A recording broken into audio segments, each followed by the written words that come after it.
नमस्कार, SBT news में आपका स्वागत है। पेश है 4 जनवरी गुरुवार दोपहर 1:15 बजे राजस्थान की 15 बड़ी खबरें।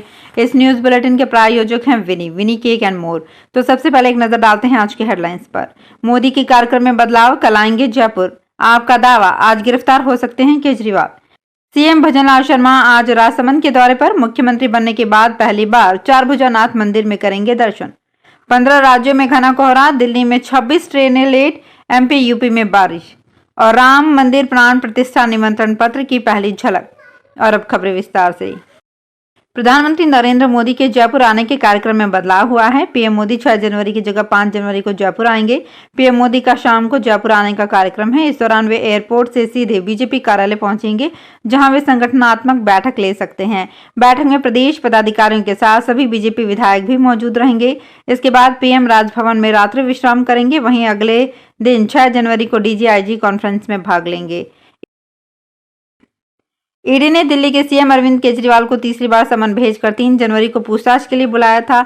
इससे पहले 2 नवंबर और 21 दिसंबर को भी पेश होने को कहा था, लेकिन वे ईडी के सामने पेश नहीं हुए। ऐसे में ईडी उन्हें आज गिरफ्तार कर सकती है। दिल्ली सरकार में मंत्री आतिशी और सौरभ भारद्वाज ने बुधवार देर रात सोशल मीडिया प्लेटफॉर्म एक्स पर यह आशंका जताई। आतिशी ने अपने पोस्ट में लिखा कि खबर आ रही है कि अरविंद केजरीवाल के आवास पर कल सुबह ईडी की रेड पड़ेगी। गिरफ्तारी की संभावना भी है। सीएम भजनलाल शर्मा मुख्यमंत्री बनने के बाद पहली बार गुरुवार को राजसमंद जिले के दौरे पर रहे। जानकारी के अनुसार सीएम शर्मा हवाई मार्ग से दोपहर 1:45 पर कुंभलगढ़ उपखंड के गढ़बोर हेलीपैड पर पहुंचेंगे, जहां वो प्रभु श्री चारभुजा नाथ मंदिर में दर्शन करेंगे। इस दौरान उनके साथ डिप्टी सीएम दिया कुमारी भी मौजूद रहेंगी। मध्य प्रदेश, यूपी, बिहार, राजस्थान समेत 15 राज्यों में गुरुवार को दिन की शुरुआत कोहरे के साथ हुई। भोपाल, जयपुर समेत उत्तर और मध्य भारत के 22 शहरों में विजिबिलिटी 200 मीटर से कम रह गई। घने कोहरे की वजह से दिल्ली में 26 ट्रेनें अपने निर्धारित समय पर नहीं चल सकी। एमपी और यूपी के कई जिलों में गुरुवार सुबह तेज हवाओं के साथ बारिश हुई। पंजाब, हरियाणा, चंडीगढ़ और राजस्थान के कुछ हिस्सों में आज कोल्ड डे का अलर्ट जारी किया गया है। ठंड के चलते प्रयागराज में 6 जनवरी तक स्कूलों की छुट्टी कर दी गई है। अयोध्या में बन रहे राम मंदिर में 22 जनवरी को दोपहर 12:30 बजे रामलला की प्राण प्रतिष्ठा होगी। श्री राम जन्मभूमि तीर्थ क्षेत्र ट्रस्ट देश भर से विशिष्ट अतिथियों को आमंत्रित कर रहा है। इसके लिए विशेष प्रकार का निमंत्रण पत्र तैयार किया गया है। ये निमंत्रण पत्र देश के 2000 विशिष्ट अतिथियों को भेजा गया है। कार्ड के पन्ने पर प्रभु राम के बाल स्वरूप की तस्वीर है और अंत में श्री राम मंदिर की यात्रा का सारांश दिया गया है। निमंत्रण पत्र को बेहद पेशेवर तरीके से डिजाइन किया गया है। इसमें आने के समय, गाड़ी के लिए तय पार्किंग की जगह और प्राण प्रतिष्ठा की अवधि शामिल है। उदयपुर में साल 2024 की पहली रॉयल वेडिंग अगले सप्ताह होने जा रही है। मिस्टर परफेक्शनिस्ट के नाम से मशहूर बॉलीवुड एक्टर आमिर खान की बेटी आयरा खान अपने boyfriend Bollywood fitness trainer Nupur शिखरे के साथ उदयपुर में 8 जनवरी को डेस्टिनेशनल ये वेडिंग उदयपुर में कोडियात रोड स्थित ताज अरावली रिजॉर्ट में होगी, जिसके तहत 8 जनवरी से 10 जनवरी तक विभिन्न फंक्शंस होंगे। फंक्शंस को लेकर आमिर खान 5 जनवरी को उदयपुर आ सकते हैं। वेडिंग में करीब 250 मेहमानों के आने की उम्मीद है, जिसमें कई बॉलीवुड सितारे भी शरीक होंगे। प्रधानमंत्री नरेंद्र मोदी, केंद्रीय गृह मंत्री अमित शाह और राष्ट्रीय सुरक्षा सलाहकार अजीत डोभाल की मौजूदगी में जयपुर के राजस्थान इंटरनेशनल सेंटर में शुक्रवार से होने वाली 3 दिवसीय डीजीपीआईजी कॉन्फ्रेंस में राष्ट्रीय सुरक्षा से जुड़े अहम मसलों पर चर्चा होगी। खास तौर पर साइबर सिक्योरिटी और खालिस्तानी आतंकवाद को लेकर चर्चा होगी। पहले दिन 2, दूसरे दिन 4 और तीसरे दिन 2 सेशन होंगे। इसमें देश भर के डीजीपी व आईजी शामिल होंगे। रेलवे ने पैसेंजर्स की सुविधा और उनकी यात्रा की मांग को पूरा करने के लिए बाड़मेर बांद्रा टर्मिनस और बांद्रा टर्मिनस बाड़मेर के बीच 2 जोड़ी हमसफर साप्ताहिक एक्सप्रेस ट्रेन की शुरुआत करने जा रही है। ट्रेन संख्या 12997 और 19009 की बुकिंग बुधवार 3 जनवरी को पीआरएस काउंटर और आईआरसीटीसी की वेबसाइट पर शुरू हो गई है।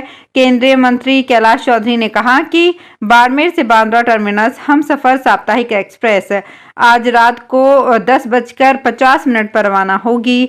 डीआरएम पंकज कुमार सिंह के मुताबिक बाड़मेर बांद्रा टर्मिनस हमसफर साप्ताहिक ट्रेन गुरुवार और शनिवार को बाड़मेर से रवाना होगी। बांद्रा से बुधवार और शुक्रवार को रवाना होगी।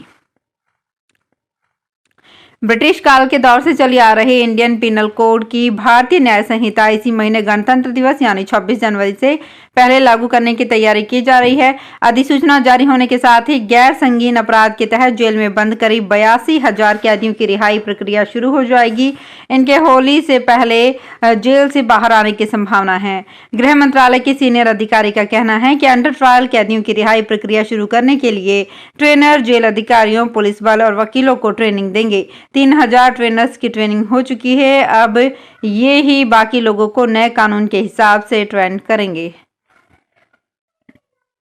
जोधपुर की एमबीएस यूनिवर्सिटी अब ऊन पर शोध करेगी। इसको लेकर केंद्रीय ऊन विकास बोर्ड के बीच में एमओयू पर साइन किए गए हैं। अब एमबीएम यूनिवर्सिटी और ऊन विकास बोर्ड के बीच ऊन के प्रोडक्ट पर रिसर्च, शिक्षा और उत्पाद विकास की प्रकृति में योगदान देने में सहयोग किया जाएगा।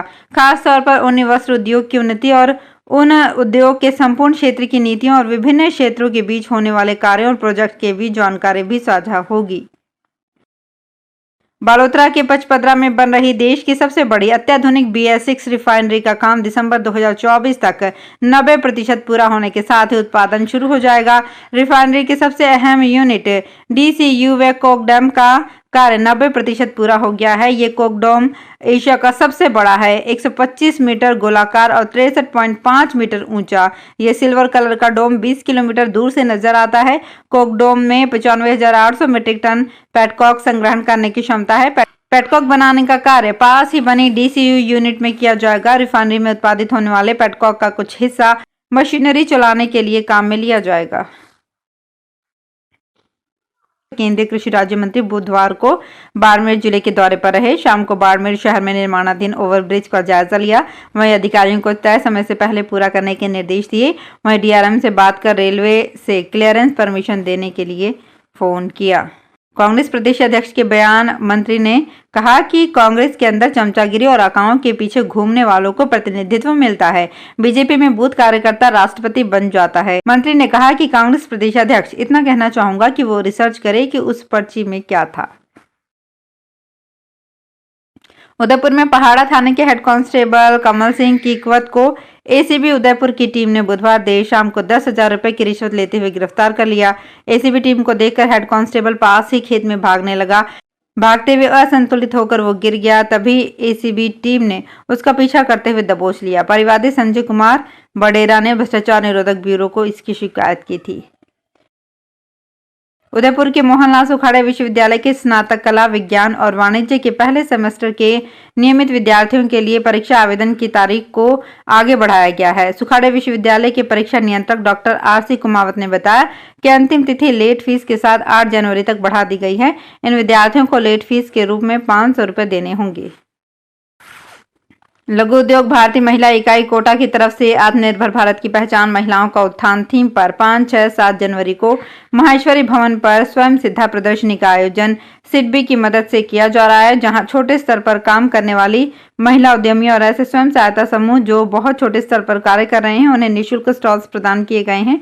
इस प्रदर्शनी में भाग लेने वाली सभी महिला उद्यमियों का MSME में रजिस्ट्रेशन करवाया जाएगा। प्रदर्शनी का उद्घाटन 5 जनवरी को सुबह 11 बजे होगा। तो फिलहाल इस बुलेटिन में इतना ही। फिर हाजिर होंगे कुछ और बड़ी खबरों के साथ।